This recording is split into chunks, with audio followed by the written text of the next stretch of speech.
Hello girls, आज हम गद्य खंड में बाल गोविंद भगत के विषय में पढ़ेंगे। इनके लेखक रामवृक्ष बेनीपुरी हैं। पहले हम लेखक के विषय में जान लें। तो रामवृक्ष बेनीपुरी का जन्म बिहार के मुजफ्फरपुर ज़िले के बेनीपुर गांव में सन 1899 हुआ। माता पिता का निधन बचपन में ही हो जाने के कारण जीवन के आरंभिक वर्ष अभावों, कठिनाइयों और संघर्षों में बीते। 10वीं तक की शिक्षा प्राप्त करने के बाद वे सन 1920 में राष्ट्रीय स्वाधीनता आंदोलन से सक्रिय रूप से जुड़ गए। कई बार जेल भी गए। उनका देहावसान सन 1968 में हुआ। 15 वर्ष की अवस्था में बेनीपुरी जी की रचनाएं पत्र पत्रिकाओं में छपने लगी। वे बेहद प्रतिभाशाली पत्रकार थे। उन्होंने अनेक दैनिक, साप्ताहिक एवं मासिक पत्र पत्रिकाओं का संपादन किया। दैनिक मीन्स प्रतिदिन, साप्ताहिक सप्ताह में एक बार, मासिक यानी मंथ में, महीने में एक बार, जिनमें तरुण भारत, किसान मित्र, बालक, युवक, योगी, जनता, जनवाणी और नई धारा उल्लेखनीय है। गद्य की विविध विधाओं में उनके लेखन को व्यापक प्रतिष्ठा मिली है। जैसे कि हमने पहले भी आपको बताया, गद्य की विधाएं कहानी, नाटक, उपन्यास, रिपोर्टाज, साक्षात्कार, ये सब क्या है? गद्य के लिखने के प्रकार हैं। उनका पूरी साहित्य बेनीपुरी रचनावली के 8 खंडों में प्रकाशित है।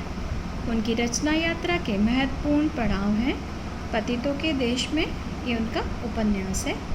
चिता के फूल ये कहानी है। अम्बपाली नाटक है। माटी की मूर्तें ये रेखा चित्र है।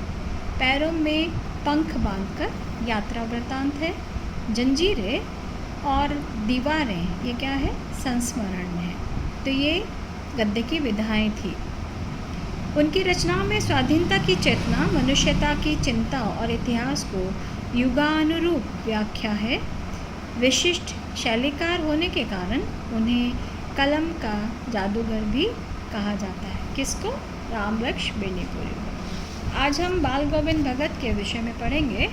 तो बाल गोविंद भगत जो थे वो एक गोरे चिट्टे आदमी थे जो कि 60 साल के ऊपर के होंगे और उनके बाल पक गए थे, लंबी दाढ़ी थी और वो एक तरीके से मतलब जटाजूट यानी बहुत अधिक बाल थे और उनका चेहरा सफ़ेद बालों से हमेशा जगमगाता रहता था। वो कपड़े कम पहनते थे, कमर में एक लंगोटी पहनते थे और सिर पर जो कबीर पंथियों वाली जो एक कनपटी टोपी होती है वो पहनते थे और काली कमली ओढ़ते थे। उनके माथे पे हमेशा एक रामानंदी टीका, चंदन का टीका होता था जो नाक से लेकर ऊपर तक जाता था। जैसे औरतें जो होती हैं वो टीके लगाती हैं और उनके गले में तुलसी की जड़ों की एक बेडोल सी माला बंधी रहती थी। तो ये तो था उनका रेखा चित्र, यानी उनका वेशभूषा, वो कैसे थे, क्या क्या करते थे।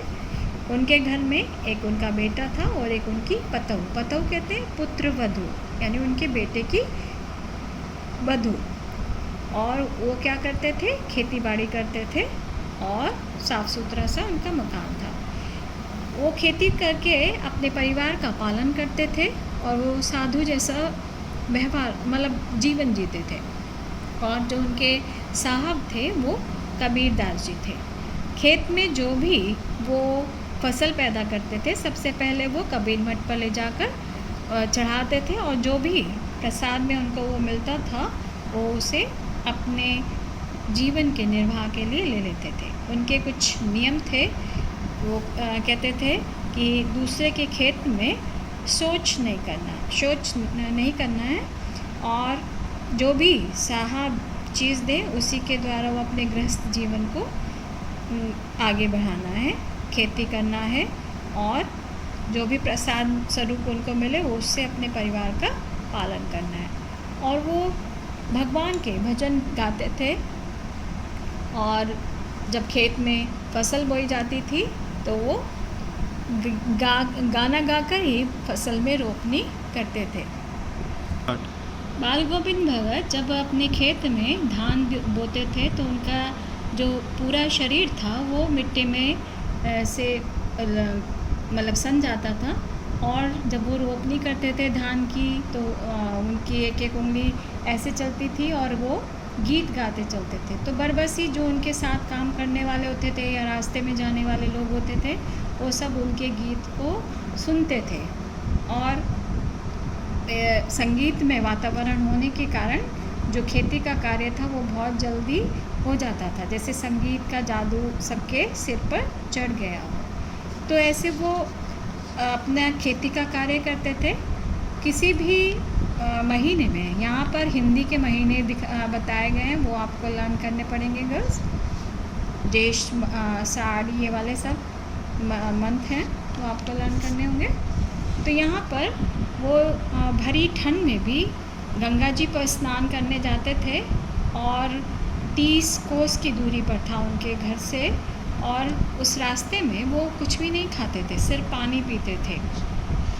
और प्रातःकाल उठकर वो खंजरी बजाकर ईश्वर के भजन गाया करते थे। यहाँ पर उनकी एक जो बेटा है वो थोड़ा बोधा यहाँ पर इसलिए का है, कम बुद्धि का है, लेकिन उसकी मृत्यु हो जाती है।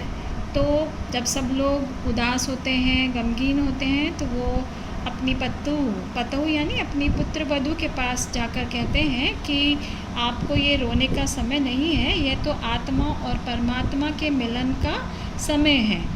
और वो उस समय ईश्वर की भजन गाते हैं कि ये जो अवसर है ये बहुत शुभ है कि आत्मा और परमात्मा का मिलन हो रहा है। और एक और चीज़ यहाँ पर जो सामाजिक परंपरा से उन्होंने अलग हट के करवाई है, उन्होंने अपने बेटे की क्रियाकर्म में जो आग दिलाई जाती है उसका कार्य अपनी पतोह से करवाया है, जो कि ऐसा आम जीवन में प्रचलित नहीं है। जब उनकी पतोह और का विवाह वो करवाना चाहते थे कि दोबारा विवाह करके अपना जीवन यापन करें, तो ये भी एक सामाजिक मान्यता, उस समय सामाजिक मान्यता से अलग था कि वो अपनी पुत्र वधू के लिए सोचते थे कि वो उनकी वजह से अपना जीवन बर्बाद ना करें। तो एक गृहस्थ होते हुए भी बाल गोविंद भगत एक साधु की तरह से उन्होंने अपना जीवन जिया, और अपने जो नियम बनाए थे कि झूठ नहीं बोलना है, किसी की चीज़ को ग्रहण नहीं करना है, उन्हीं नियमों को अपने जीवन में लागू करते हुए उन्होंने अपने जीवन जिए। और ईश्वर की आराधना यानी संध्या करना और प्रभात फेरी करना, यानी सुबह सुबह जो गीत गाए जाते हैं प्रभाती, उनको कार्तिक मास में वो प्रभाती भी गाते थे। तो इस तरह वो अपने जो कबीर थे उनके प्रति अपने भजन गाया करते थे, और यही गाते गाते उनकी मृत्यु हो गई, यानी ईश्वर को वो समर्पित हो गए। तो आपने देखा जो बाल गोविंद भगत थे वो एक गृहस्थ थे, और गृहस्थ होते हुए भी उन्होंने एक साधु जैसा जीवन जिया। ये इसी के साथ हम विराम लेते हैं। आशा है आपको समझ आ गया होगा। धन्यवाद।